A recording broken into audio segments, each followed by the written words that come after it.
요거는 저희 유튜브에 어떤 분이 댓글로 질문을 하셔가지고 준비를 하게 됐습니다.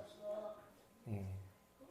오늘의 주제는 결혼을 못하는 건지 안 하는 건지, 요즘 상황이 복잡하니까 어쨌든 결혼을 못하고 안 하고 있는 것은 독신의 은사인가. 성경의 독신 상태에 대해서, 근데 사실 정확히 독신의 은사라는 단어는 안 나와요, 성경에.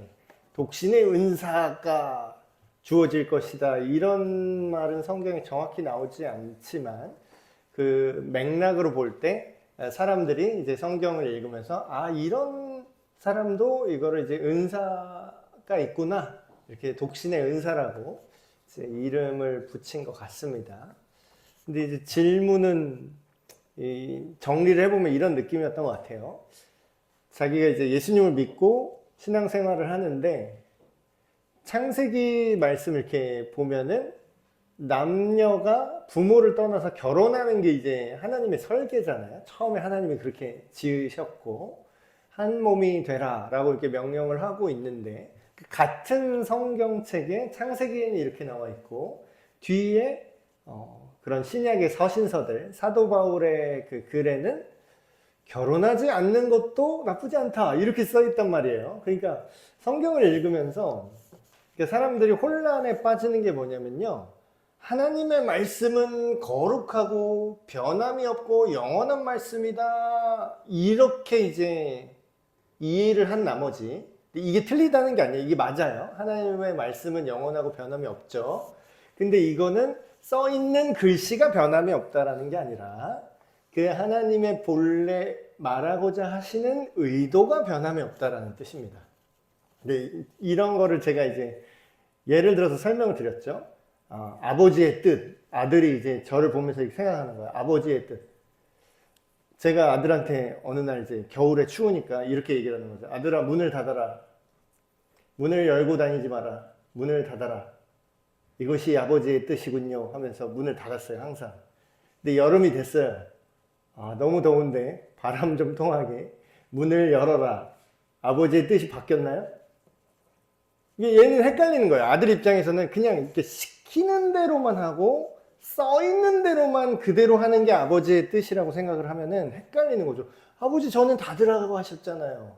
근데 왜 지금은 열라고 하세요? 뜻이 바뀌신 건가? 아니요. 언제나 적절한 온도를 유지해야 된다는 나의 뜻은 변한 적이 없어요. 추우니까 문을 닫는 거고 더우니까 문을 여는 겁니다. 이런 거예요. 그러니까 성경에 이런 식으로, 성경에 어느 때는 이렇게 하라고 써 있잖아요. 어느 때는 이 반대로 하라고 써 있네. 그러면서 하나님이 뭐 이랬다 저랬다 하네, 이런 사람이 있어요. 사실 이미 알고 있는 분들은 문제가 없어요. 근데 이 영상을 이제 올리신 분들은 어떤 분인지 모르니까 이제 이거를 성경을 통해서 이제 잘 한번 얘기를 해보려고 합니다. 결혼하지 않는 사람들이 이제 요새 많고, 그러니까 하고 싶은데 여건이 안 된다거나 뭐 상황이 안 된다거나 아니면 사람이 없다거나 이런 식으로 이제 못하는 사람도 있다면, 또 어떤 사람은 결혼하는 게 무가치하다, 결혼하지 말아야 된다, 뭐 이렇게, 그러니까 결혼하지 않는 상태에 있는 그 사람들의 이유도 굉장히 다양해졌습니다.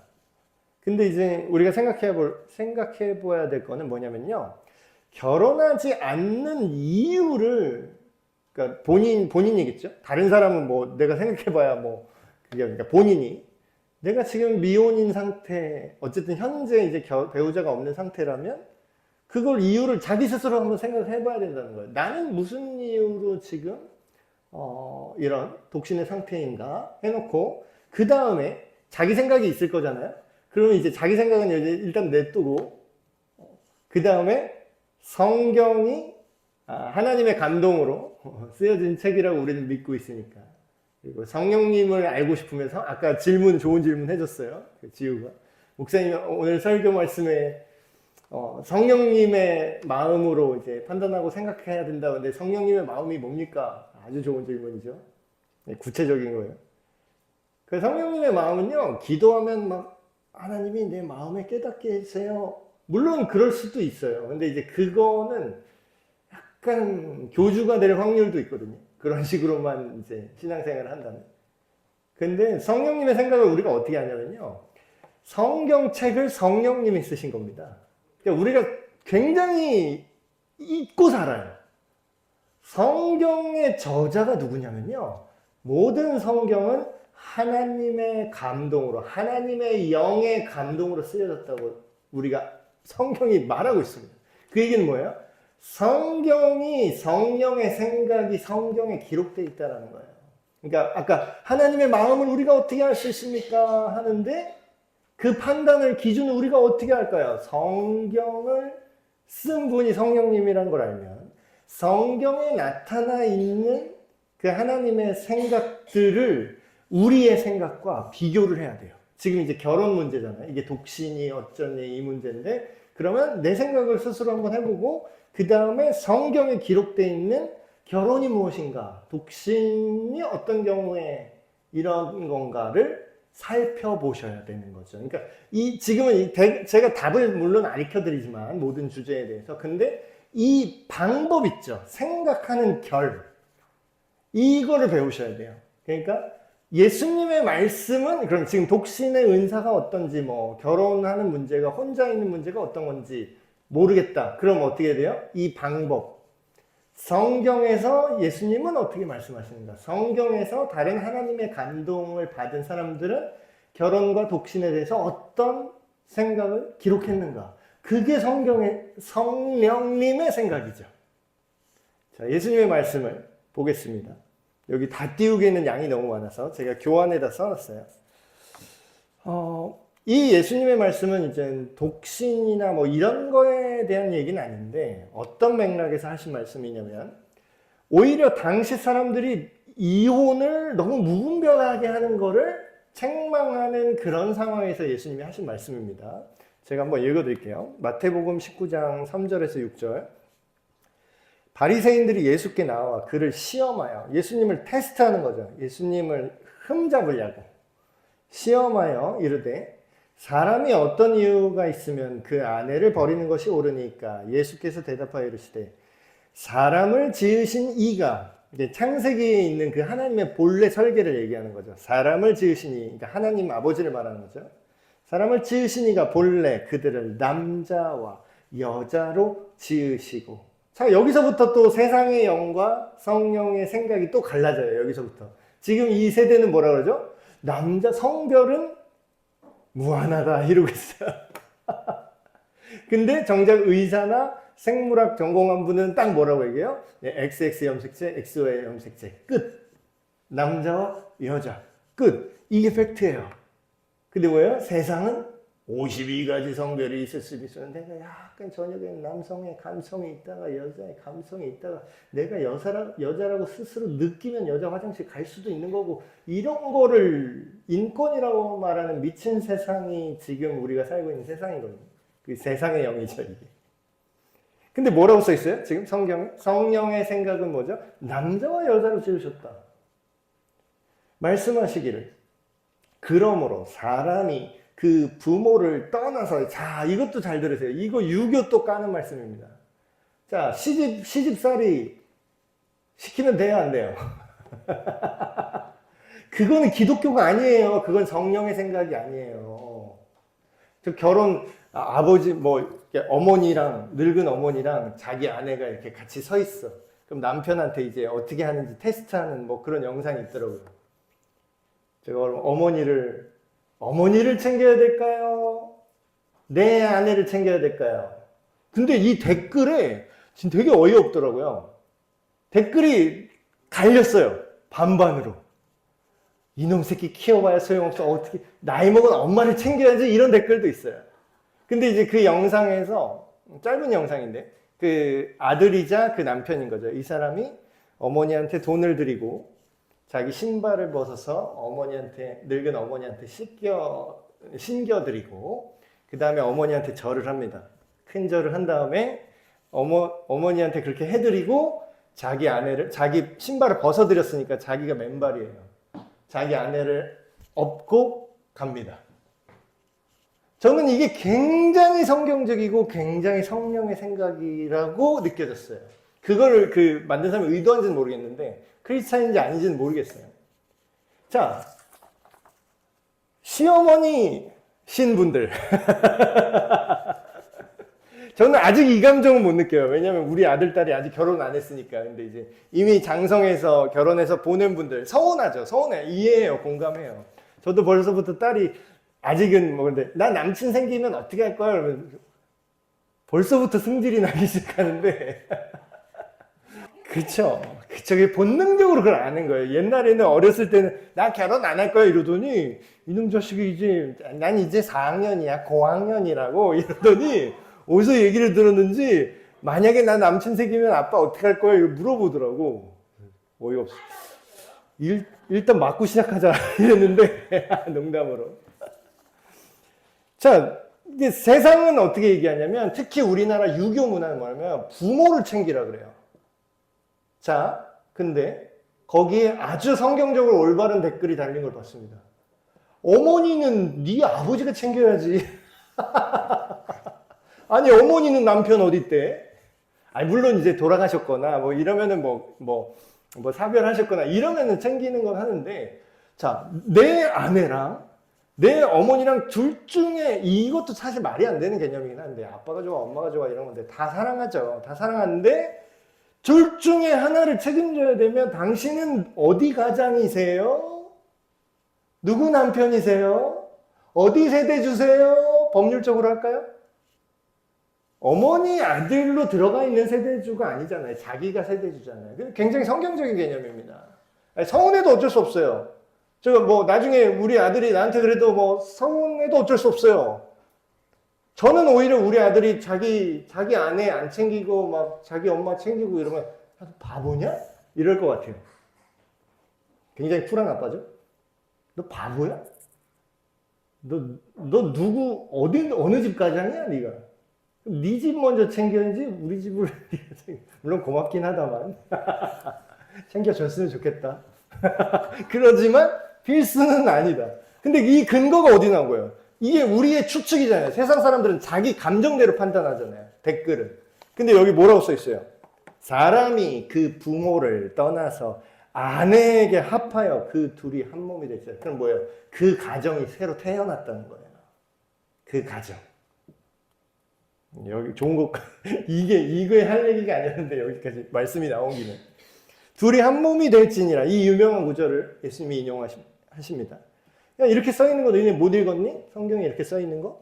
그런즉 이제 둘이 아니요 한 몸이니 그러므로 하나님이 짝지어 주신 것을 사람이 나누지 못할지니라.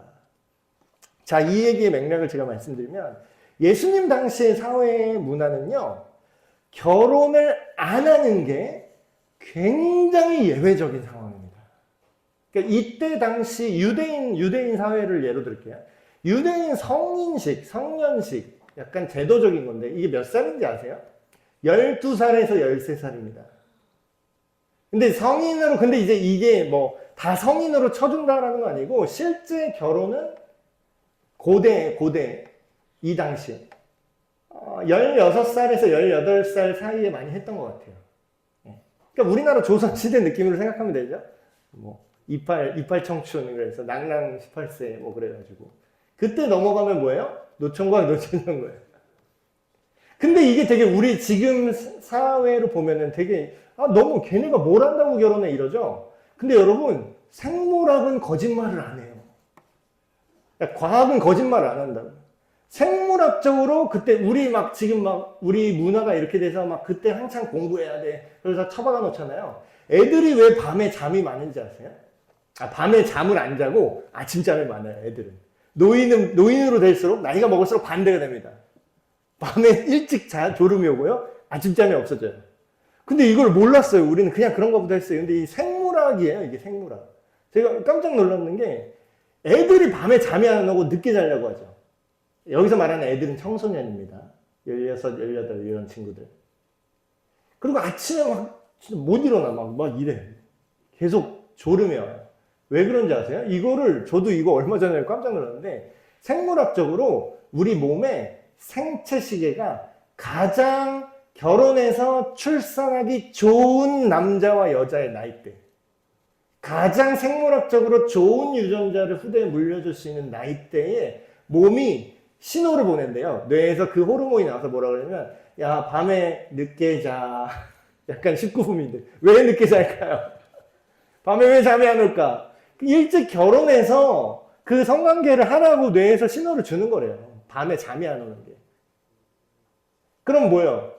그 나이대가 생물학적으로 굉장히 원래 결혼했어야 하는 나이라는 거지. 근데 지금 사회의 문화가 어떻게 됐어요? 막 고도로 발달한 사회에 막 지식을 집어넣어야 발달. 근데 이제는 오히려 더 거꾸로 갑니다. 옛날에는 막 지식을 때려 넣었어야 됐어요. 그러니까 막 고3 때는 연애하는 거 아니야. 대학 갔더니 이제 취업 준비해야 돼. 그럼 남자 또 군대 갔다 와야 되잖아. 그럼 뭐야? 정신 차려보니까 막 26이야. 그럼 뭐야? 생물학적으로 벌써 이미 결혼 정년기 10년 지난 거야. 그러니까 이게 저는 이제 목사님 이렇게 얘기하면 현실과 동떨어지는 얘기입니다. 동떨어지는 얘기긴 하죠. 근데 그게 바른 건 아니라는 거예요. 저는 이제 옛날부터 다른 교회 이제 청년부 사역할 때 빠른 결혼을 굉장히 주장했습니다. 이 빠른 것도 아니에요. 그것도 늦었어. 그것도 늦은 거야. 더 빨리 해야 돼. 근데 이제 사회 통념상 문화적 어떤 이런 해서 그렇게 못하니까 그래도 뭐 대학에 졸업하자마자 최대한 빨리 해라. 저는 그때부터 그걸 주장했거든요. 자, 그럼 뭐예요? 이 당시에는 오히려 결혼을 안 하고 있는 상황이 굉장히 예외적인 상황이에요. 우리나라 옛날 생각해 보세요. 우리나라 옛날. 옛날에 막 26살 되면 난 노처녀예요. 막 이런 거 옛날 영상 보면 나오는 거 혹시 아세요? 지금 생각하면 되게 빠른 거잖아요. 지금 뭐 33살도 결혼 안 한 사람 많잖아요. 지금은. 근데 이제 우리나라만 해도 옛날에는 26살, 8살 돼도 결혼 안 했다? 굉장히 늦게 했다 이랬어요. 자, 그런 통념으로 이걸 한번 보십시오. 그 다음에 말씀 제가 이어서 읽어드릴게요. 9절, 12절 말씀인데 19장.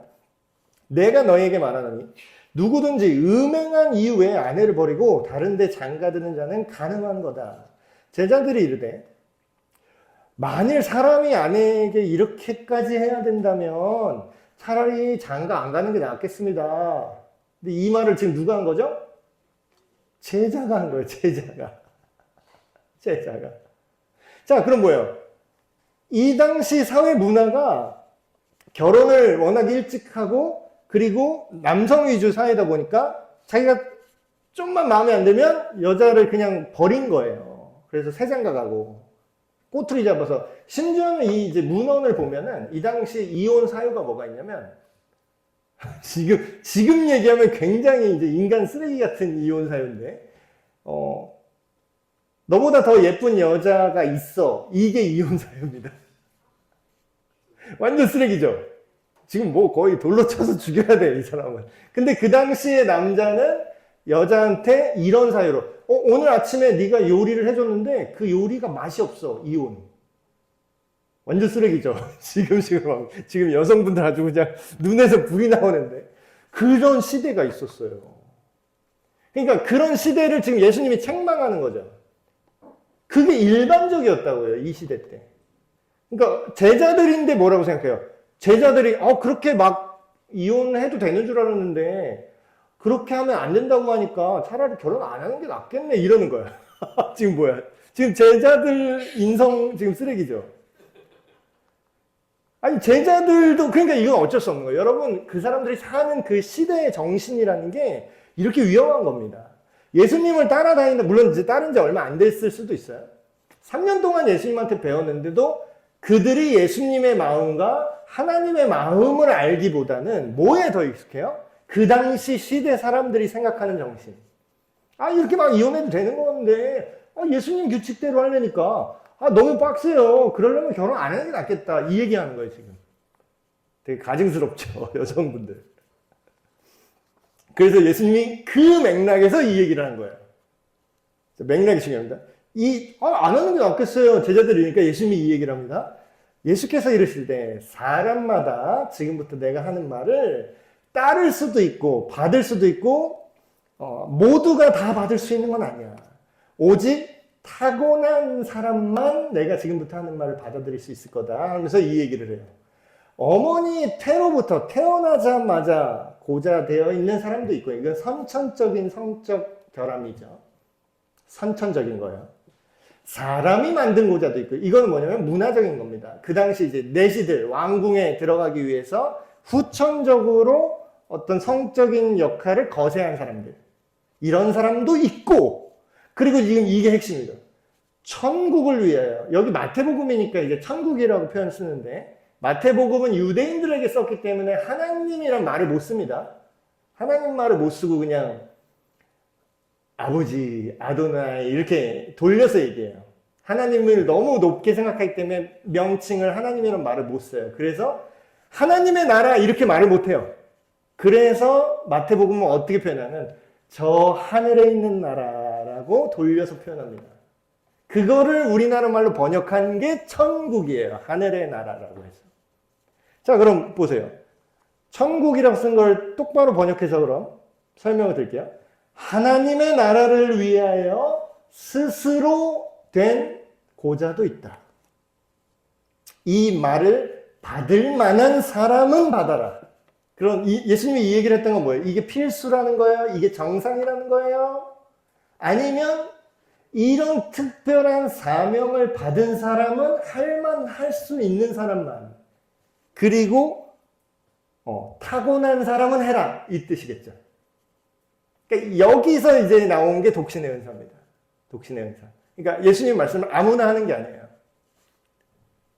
하나님의 나라를 위해, 이거를 좀 순화해서 표현을 고자라고 하면 너무 이제 그러니까 무슨 동물들 중성화 수술 시키는 것도 아니고, 하나님의 나라를 위해서 스스로 결혼이라는 하나님이 인간에게 기본적으로 허락하신 그 단위를 스스로 거절한 사람을 말합니다.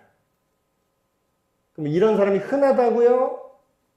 이런 사람이 남보다 더 특별한, 믿음이 더 특별한 사람이라고요? 그런 말은 없어요, 성경에. 이건 다른 겁니다. 어느 게 높고 어느 게 낮은 게 아니라, 만약에 이게 더 높은 신앙의 경지였다. 그러면 예수님이 이렇게 말을 안 하고 이렇게 얘기했죠. 너희가 이렇게 되어야 한다. 이렇게 말했겠죠, 예수님이. 근데 뭐라고 얘기하죠, 예수님이? 이렇게 되는 것이 뛰어난 신앙이다. 이렇게 얘기 안 하고, 할 만한 사람들에게만 주어진 특별한 어떤 상황이다. 특별한 결정이다. 이렇게 말씀하시죠. 자, 그래서 우리가 이거를 잘 생각해야 될 게, 자, 이제 생각을 해보죠. 하나님은 독신주의를 어떻게 생각하실까요? 자, 오늘 말씀에 그 하나님의 마음, 주님의 마음, 성령의 생각, 이런 거 얘기했잖아요. 자, 이런 게 실전입니다. 여러분, 신앙생활은 교회에서 하는 게 아니에요. 교회 건물 와서 하는 게 신앙생활이 아닙니다. 물론 이게 신앙생활이 아니라는 게 아니라, 이게 전부가 아니라는 거예요. 자, 여러분, 교회에서 일주일에 예배 드리는 시간이 얼마나 됩니까? 1시간? 1시간 반? 실제로 밖에 나가서 여러분이 인생 사는 시간은 그 나머지 전부예요. 그럼 어느 시간이 더 커요? 당연히 여러분의 인생에 사는 시간이 더 크죠. 그럼 내가 신앙을 가지고 내가 하나님의 자녀가 돼서 이 땅을 살아간다는 거는 교회에 와서 1시간 동안 깔끔하게 잘 있는 거를 말합니까? 나머지 여러분 인생의 시간들 동안 하나님의 마음으로 판단하고 생각하고 결정하는 걸 말합니까? 어떤 거겠어요? 근데 우리가 여태까지 좀 잘못 느끼고 잘못 배워왔던 것들 중에 하나가, 교회에서 하는 활동이 신앙의 전부라고 생각했었어요. 그 결과 어떤 일이 벌어졌냐면, 교회는 이렇게 많고 교회 다니는 사람은 많은데 예수님 냄새 나는 사람은 없었어요. 그래서 사람들이 이랬어요. 너도 교회 다녔냐? 이런 말이 나와요.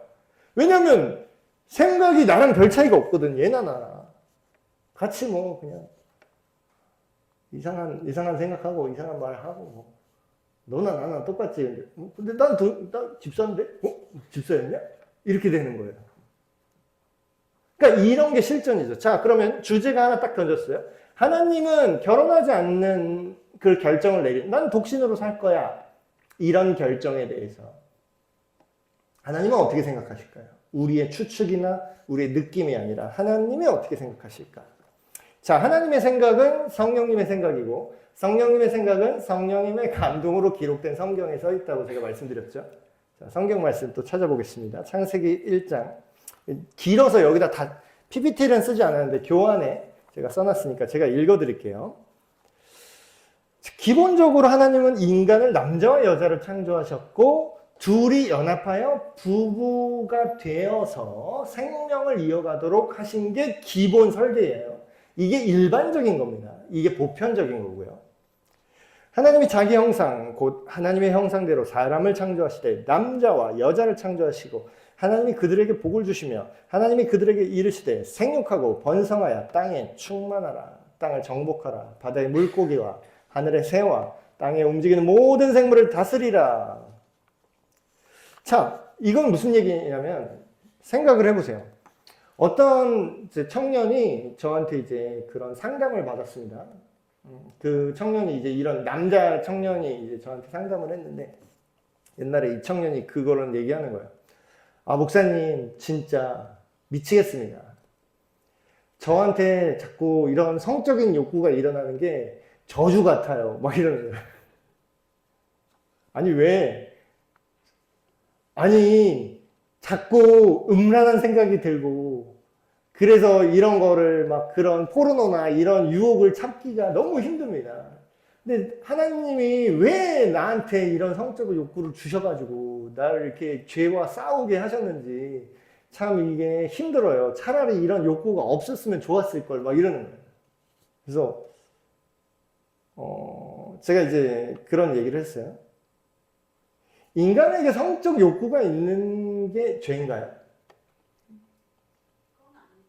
네. 근데 이제 우리가 왜 암묵적으로 성적 욕구나 막 이런 것들을 성적인 감정이나 그런 걸 원하게 되는 걸 암묵적으로 그게 죄라고 느끼게 됐어요.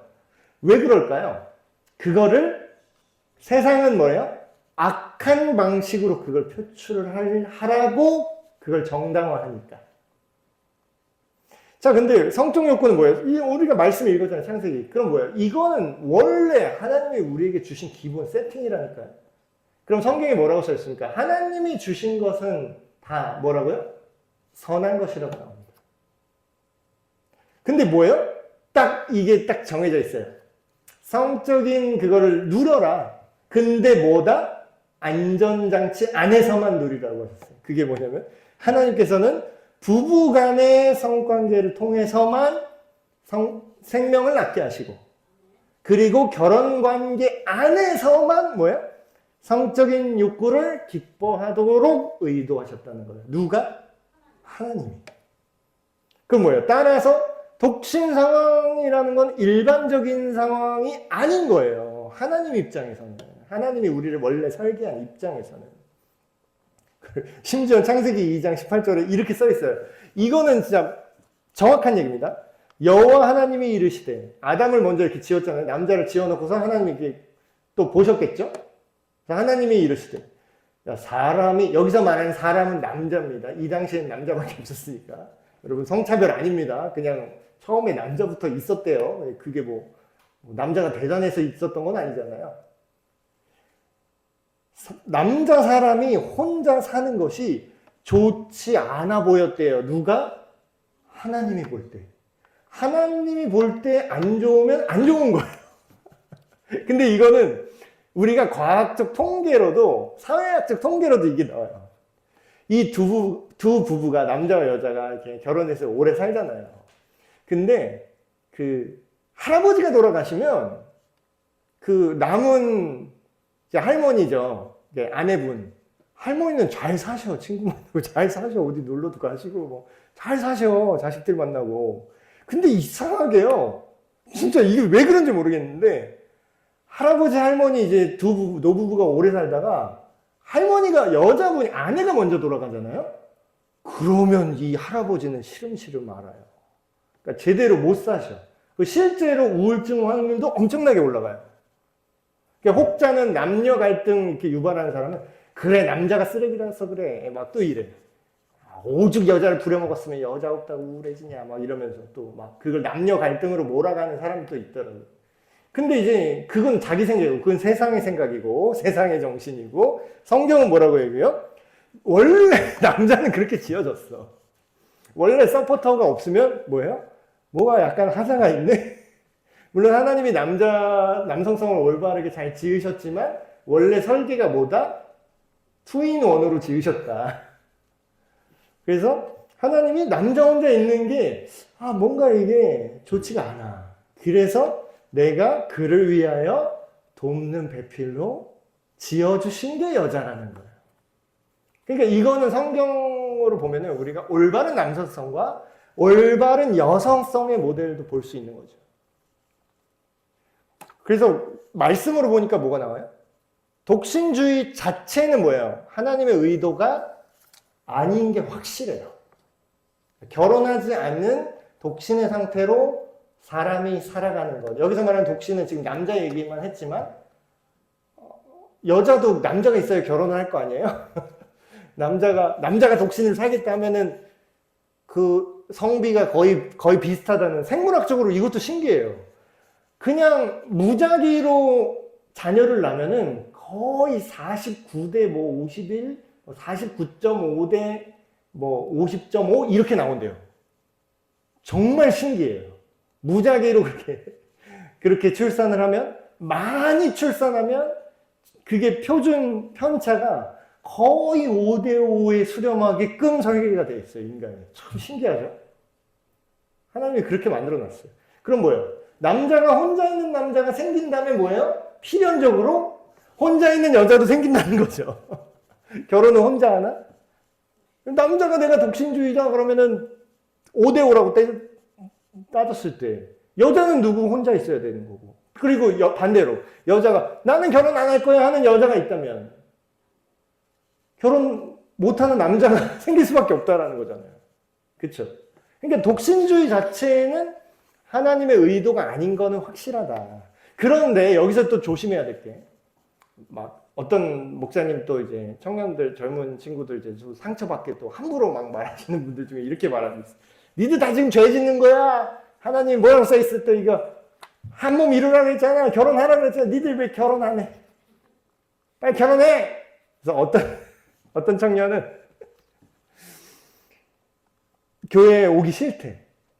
왜 그래요? 그랬더니 교회만 오면 그 권사님이 막 자꾸 결혼 안 하냐, 결혼 아직도 안 했냐, 이거 계속 물어본대. 그래서 그 청년이 이러는 거예요. 아니, 나도 하고 싶어요. 내가 그 권사님 물어볼 때만 내가 그 설명해야 돼? 나 레즈비언 아니에요. 이거 내가 계속 설명해야 되냐고. 그러니까 스트레스 받을 거예요. 그 청년들도 엄청 스트레스죠. 내가 뭐 일부러 안 하는 것도 아니고. 근데 이제 이런 거죠. 우리가 함부로 이걸 얘기하면 하나님의 의도가 아닌 건 맞는데, 그렇다고 해서 결혼 못하고 있는 그 상황이 죄냐? 네가 지금 죄 짓고 있으니까 빨리 결혼해야 돼. 그 자체가 죄가 꼭 되는 건 아니에요. 근데 될 수도 있어, 근데. 그러니까 이게 애매한 거죠. 실존은 그렇게 OX로 딱 정확하게 갈리지 않습니다. 실제 우리 세상은 되게 복잡해요. 자, 예를 들어 드릴게요. 죄가 되는 경우. 혼자 결혼하지 않고 사는 게 죄가 되는 경우. 나는 비혼주의야. 난 결혼 안 할 거야. 그냥 혼자 사는 게 좋아. 그러세요?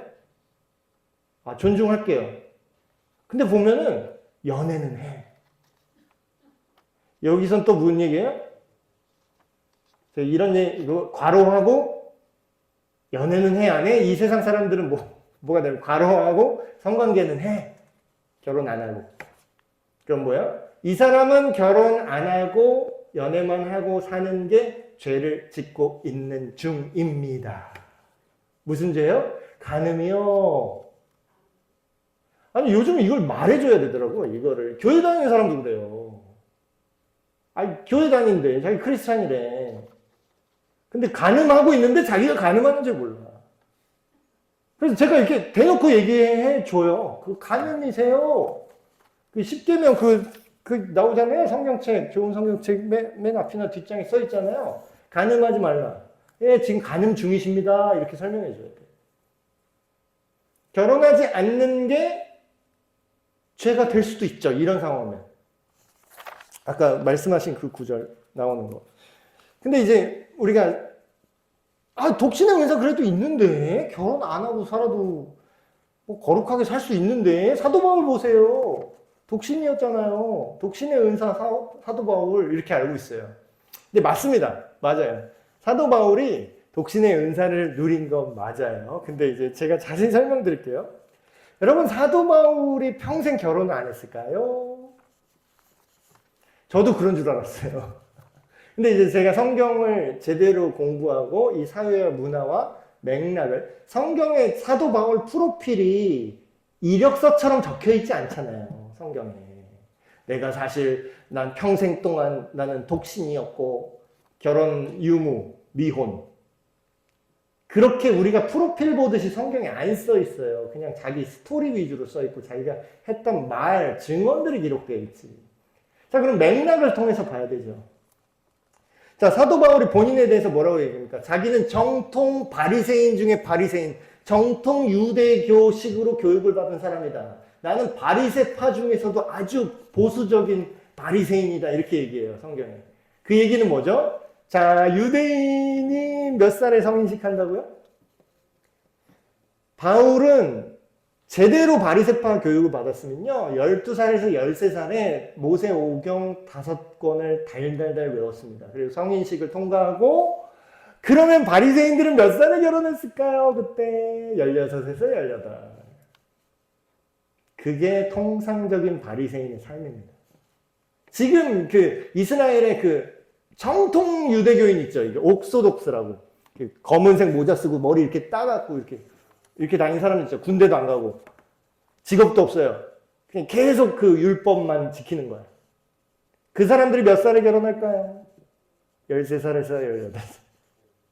자, 그럼 사도 바울이 바리새인 중에 바리새인이요 했는데 사도 바울은 결혼을 했을까요? 안 했을까요? 아마도 높은 확률로 성경에 바울의 부인이 나오진 않아요. 근데 맥락을 보자는 거예요. 바리새인인데 18살이 넘었는데 결혼 안 했다? 이거는 그 당시의 문화로 납득이 안 되는 거죠. 율법을 벗어난 거죠, 이거는. 그럼 뭐예요? 결혼했었을 확률이 아주 높습니다. 사도 바울 더욱. 여기서 또 실망해. 이렇게 얘기하면 청년들 막 실망해. 아씨, 사도 바울도 결혼한 적 있는데 난 뭐야? 막 이러면서. 바울이 일생 동안 결혼을 안 했던 독신이 아니라 아마도 어린 시절, 젊은 시절 결혼을 했었다가 이유는 알 수 없어요. 아마도 사별이었을 수도 있고 아니면 유대교였다가 바울이 지금 예수님을 믿었잖아요. 그럼 유대교회에서는 뭐라고 하죠? 이단 취급받아서 추방당하죠. 그때 아마 아내가 정통 유대교인이었다면 이단으로 변절한 남편과의 이혼을 했을 수도 있습니다. 근데 이거는 확실하진 않아요. 성경에 안 쓰여 있으니까. 하지만 정황상 결혼을 했었다는 건 확실해요. 자, 그러면 우리가 이렇게 생각을 해볼 수 있죠. 바울이 그러면 결혼을 했었는데 이런 말을 한다는 거예요. 그 유명한 구절 고린도전서 7장 제가 읽어드리겠습니다. 여기 교환 2페이지에 있는데 바울이 하는 말이에요. 나는 모든 사람이 나처럼 되기를 원한다. 여기서 나처럼 된다는 거예요. 자기처럼 결혼 안 한 상태를 말하는 겁니다. 이 당시에는 어쨌든 독신의 상태로 전임 복음 전도자예요. 풀타임 선교사예요. 지금은 말하면. 다른 직업을 갖고 있지만 그거는 복음을 전하기 위해서 임시적으로 하는 그 텐트 만드는 직업이었지. 여기서 바울 텐트 상회하고서 가게를 열고 거기서 일한 적이 없어요. 항상 순회하면서. 그러면서 이런 얘기합니다. 그러나 각각 하나님께 받은 자기의 은사가 있다. 이 사람은 이렇게 하고 저 사람은 저러하니라. 이걸 요새 말로 하면 뭔지 알아요? 케바케, 사바사, 사람 바이 사람. 경우마다 다릅니다. 이 얘기를 하는 거예요, 지금. 바울이. 저 사람은 저러합니다. 내가 결혼하지 않은 사람과 과부들에게, 그럼 벌써 이 얘기가 뭐예요? 결혼을 아예 안 한 미혼 사람들. 그리고 과부는 뭐예요? 결혼을 했었다가 지금 어쨌든 미혼인 상태이잖아요. 독신의 상태가 된 거잖아요. 그러니까 바울도 똑같다는 거예요. 이 두 개를 다, 바울이 평생 뭐 미혼이었을 수도 있어요. 근데 확률은 낮아요. 그럼 과부처럼 모종의 이유로 자기 아내가 먼저 죽었거나 아니면 자기가 개종하는 걸로 인해서 사실상 이제 이혼이 됐다거나 그런 상황이죠. 내가 과부들과 독신한 그 사람들에게 내가 말한다. 나와 같이, 나처럼 이렇게 그냥 지내는 것이 좋다. 자, 이거는 하나님의 명령이 아니라고 바울이 얘기해요. 이거는 주의 명령은 아니고 내 생각이라고 이렇게 딱 떼놓고 말해요. 근데 이렇게 얘기하죠. 근데 이게 좋은데 만일 니네가 절제할 수 없으면 결혼해. 성욕이 여기서 말하는 정욕은 성욕이라고 말하면 맞습니다. 성욕이 불같이 타는 것보다 결혼하는 게 낫다 이렇게 얘기해요. 자, 아까 권사님이 해주신 말씀이죠, 이게. 복음을 전하기 위해 독신의 삶을 살기로 결단한 것과 결혼하고 싶지만 결혼 못하고 있는 상태는 달라요, 맥락이. 그럼 지금 바울이 긍정하는 건 뭐예요? 결혼을 못해도 괜찮아 이 얘기예요? 아니면 내가 하나님의 나라를 위해서, 복음을 전하기 위해서, 더 특별한 사명을 위해서 내가 원래 누려도 되는 성적 만족과 가정이라는 결혼 생활을 내가 자발적으로 포기하겠습니다. 이거는 전혀 다른 얘기죠. 그래서 진짜 독신의 은사 구별법 이걸 제가 얘기해 준 적이 있어요. 이 얘기를 왜 했냐면 어떤 청년이 이제 저한테 와서 막 걱정하듯이 이제 질문을 하는 거예요. 목사님, 저는 진짜 결혼을 하고 싶은데 제가 이렇게 어떻게 살다 보니까 지금 나이가 되도록 결혼을 아직 못했어요. 근데 저는 결혼을 하고 싶은데 제가 독신의 은사를 받았을까봐 저는 무서워요, 목사님. 이런 거. 제가 그랬어요. 누구누구님, 걱정하지 않으셔도 됩니다. 당신은 독신의 은사가 없어요. 제가 확실히 얘기해줬어요. 그 자리에서. 왜냐면요, 독신의 은사가 있는 사람은요, 절대 결혼하고 싶어 하지 않아요. 그러니까 내가 결혼을 하고 싶은데 못하고 있는 건 독신의 은사가 아니라는 거예요. 그 얘기는 뭐예요? 나한테 욕구가 있다라는 거잖아요. 근데 그게 나쁜 게 아니에요. 그게 죄가 아니에요. 그게 정상이고 그게 하나님이 일반적으로 우리에게 주신 겁니다. 그러니까 그거를 두려워해서는 안 되고 그걸 창피해서도 안 돼요. 자, 구별법을 알려드리겠습니다. 자, 바울이 이런 얘기를 합니다. 내 생각에는 이것이 좋으니 곧 임박한 환난으로 말미암아. 이게 무슨 얘기냐면 이 당시에 기독교인들은 어떤 취급을 받았냐면 예수님 믿는 사람은 어떤 취급을 받냐면 그냥 사자 밥으로 던져줘요. 예수님 부활 이후 계속되는 일입니다. 예수님은 이제 성령을 보내주신다고 하고 하나님 나라로 하늘로 올라가시고 제자들만 남아서 지금 복음 전하고 있는 상황이죠. 그 중에 이제 뒤늦게 바울이 만나가지고 같이 거기서 하고 있는 상황이에요.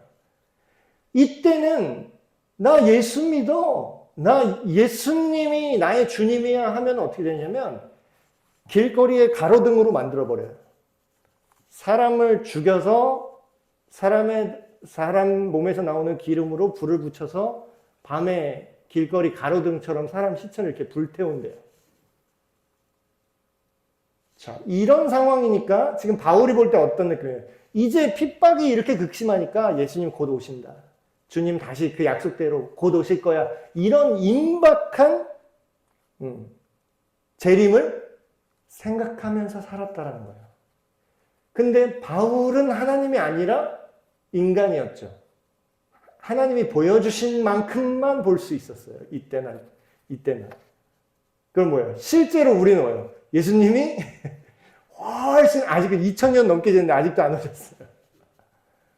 근데 이제 바울은 그렇게 생각했다는 거예요. 그럼 이 맥락에서 지금 핍박이 이렇게 극심하고 예수님 믿는 사람이 이렇게 핍박받으니까 예수님 곧 오시겠구나 이런 맥락에서 이 말을 했다라는 걸 기억하셔야 돼요. 이래놓고 임박한 환난으로 인해서 사람이 결혼하지 말고 그냥 지내는 게 나아. 이렇게 얘기하는 거야. 이제 좀 이해가 되세요? 이 말을 왜 한 건지?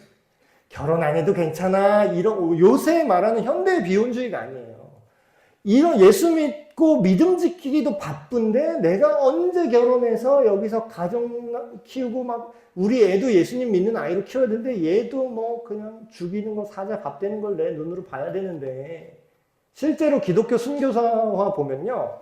부모 앞에서 자식을 죽이면서 예수 부인하라고 했던 그런 내용들이 나옵니다. 근데 이제 그 믿음의 선배, 진짜 믿음이었죠. 진짜 믿음을 가진 그 부모가 아들아 미안하다. 근데 천국에서 보자 하고 이제 살해당한 걸 지켜봤다고 합니다.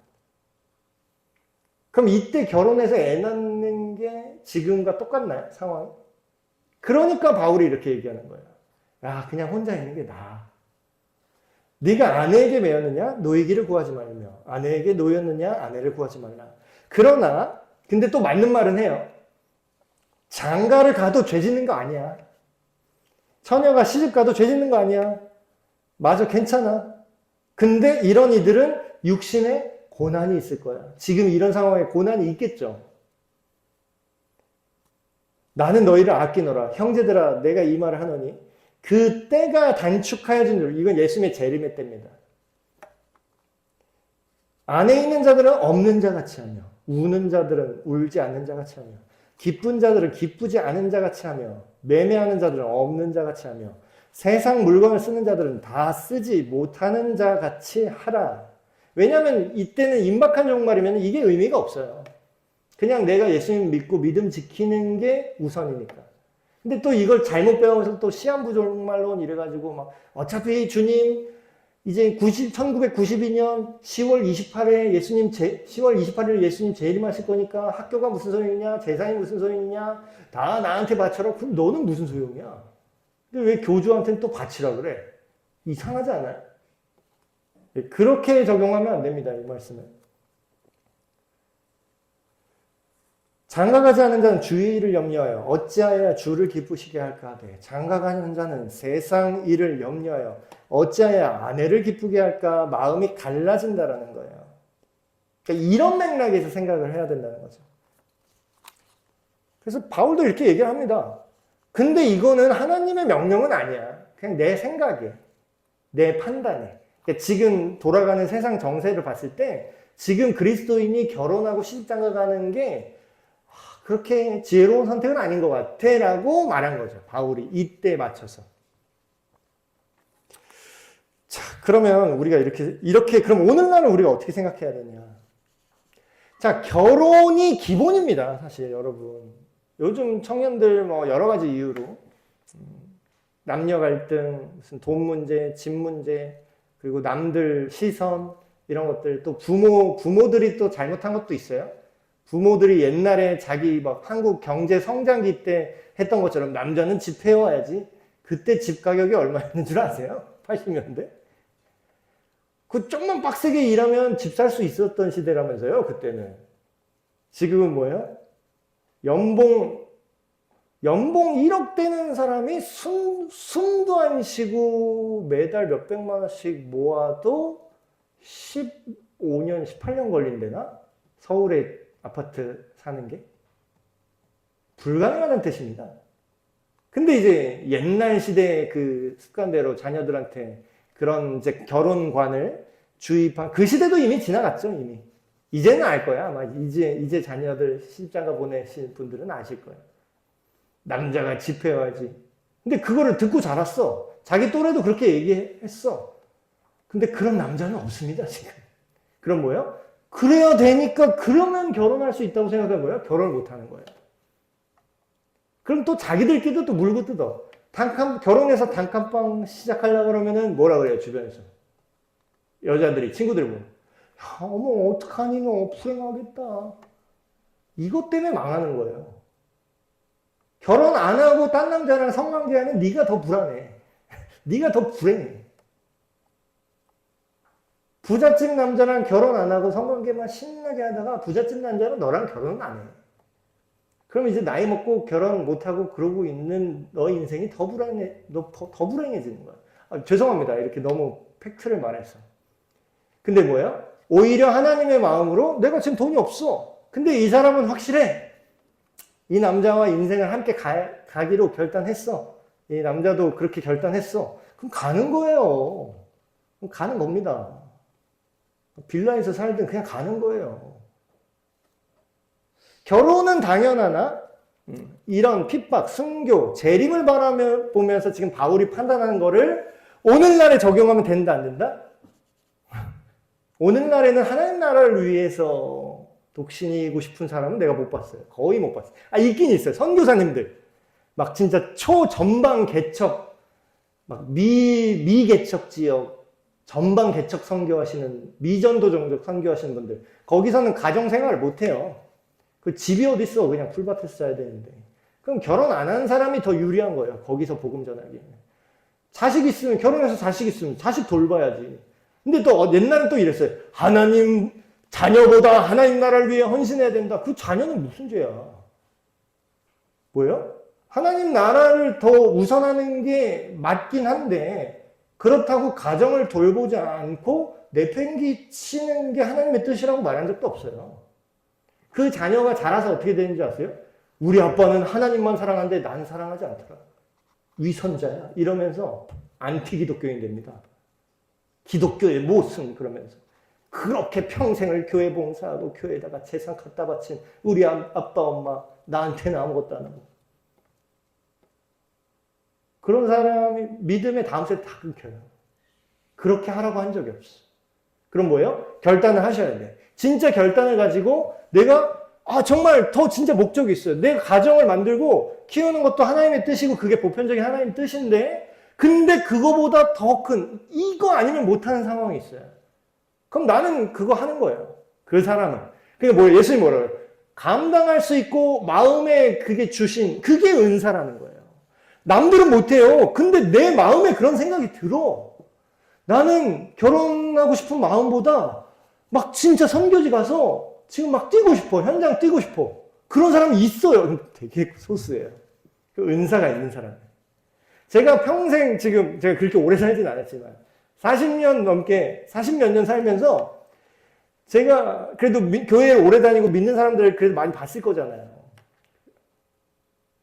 제가 한 명 봤어요. 딱 한 명. 독신의 은사. 이 사람 진짜다. 이 사람은 찐 독신의 은사다. 딱 한 명 봤어요. 나머지 뭐예요? 나머지 나 독신의 은사가 있는 건 다 가짜예요. 다 가짜예요. 내가 볼 때 없는 거예요. 당신 내가 볼 때 독신의 은사 없어요. 자, 진짜 독신의 은사가 있는 사람은요, 성적인 결핍을 못 느낍니다. 이거 되게 신기해요. 그러니까 인간이 아닌 것 같아. 아까 얘기했던 그런 거 있잖아요. 그리고 막 여성이든 남성이든 마찬가지예요. 여성인데 나 외로워요. 겨울인데 옆구리가 시려워요. 나 외로운데 주님을 위해서 어쩔 수 없이 이러고 있어요. 독신의 은사 아니에요. 걱정하지 마세요. 당신은 100% 독신의 은사. 외로움을 막 그렇게 느낀다는 거, 이성에 대한 외로움 느낀다는 게 독신의 은사 없는 겁니다. 분명한 사명이 있어요. 그래서 어떤 목적이 있어서 하나님의 나라와 그 의를 위해서 내가 일을 해야 되겠고, 그리고 선천적으로도 그런 성적 유혹에 흔들리지 않는 사람이 있어요. 근데 굉장히 소수입니다. 굉장히 소수. 결론입니다. 답변이 제대로 됐는지 모르겠는데 그 질문한 게 어떤 의도로 질문한지 일단 독신의 은사 이런 걸 물어봤으니까. 기본적으로 하나님께서는요, 우리가 결혼해서 살도록 만드셨습니다. 이게 팩트고요. 이게 기본값이고 이게 정상이에요. 그러니까 정상, 비정상 얘기하는 걸 요새 굉장히 싫어하더라고요. 왜 그렇게 인권을 모독해요? 정상과 비정상을 왜 나누죠? 제가 나눈 거 아니고요. 하나님이 그렇대요. 그러나 하나님 나라를 위해서 스스로 결단하여 독신 상태로 살아가는 사람이 있을 수 있어요. 근데 없다가 생길 수도 있어요. 방심하지 마십시오. 독신의 은사가 없다가 생길 수 있어요. 바울의 예입니다. 바울이 처음에 결혼했었을 확률이 높다고 말했죠. 그럼 뭐예요? 나중에 독신 생활로 살아가는 거잖아요. 그럼 사명이 언제 생겼어요? 나중에 생겼잖아요. 바리새인 때는 몰랐는데 예수님 만나고 나서 사명이 생겨서 어떻게 됐죠? 난 복음 전도자로 살아야겠다. 이방인의 그 거칠은 이방인들에게 내가 복음을 전하기 위해서는 가정을 갖지 않고 나는 혼자 이렇게 가야겠다. 그럼 나중에 은사가 생긴 거예요.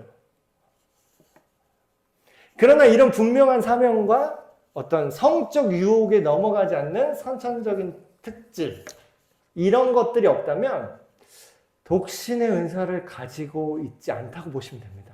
너무 염려하지 마세요. 내가 싫은 은사를 나한테 주지 않으십니다. 바울이 말한 독신의 은사는 오늘날 말하는 현대의 비혼주의, 독신주의 이런 거랑 전혀 다른 거예요. 동기가 전혀 달라요. 현대의 비혼주의는 뭐예요? 결혼 안 하고 책임지는 거 싫은데 알아서 성관계는 하겠다. 이게 현대의 비혼주의입니다. 악한 거예요. 이거는 간음입니다. 근데 대다수의 일반적인 그리스도인은 그럼 뭐가 좋냐? 결혼해서 가정을 이루고 사십시오. 답변이 됐는지, 결혼을 그럼 어떻게 해요, 목사님? 이거는 오늘의 주제를 벗어나니까. 그거는 나중에 얘기하도록 하고 오늘은 마치도록 하겠습니다. 하나님 아버지 감사합니다. 오늘 독신의 은사가 무엇인가 그거에 대해서 함께 나눴습니다. 이 세상이 결혼에 대해서 너무나 악한 생각으로 욕심을 부리고 서로 정죄하고 서로 판단하면서 이제는 쉽게 결혼할 수 없는 상황이 되어버렸습니다. 세상은 그렇게 흘러가지만 우리는 하나님 말씀을 기준으로 삼고 서로 사랑하고 함께 가정을 이루어서 이 세상 역경을 함께 이겨나가게 하신 그 아름다운 가정을 이루게 하여 주시옵소서.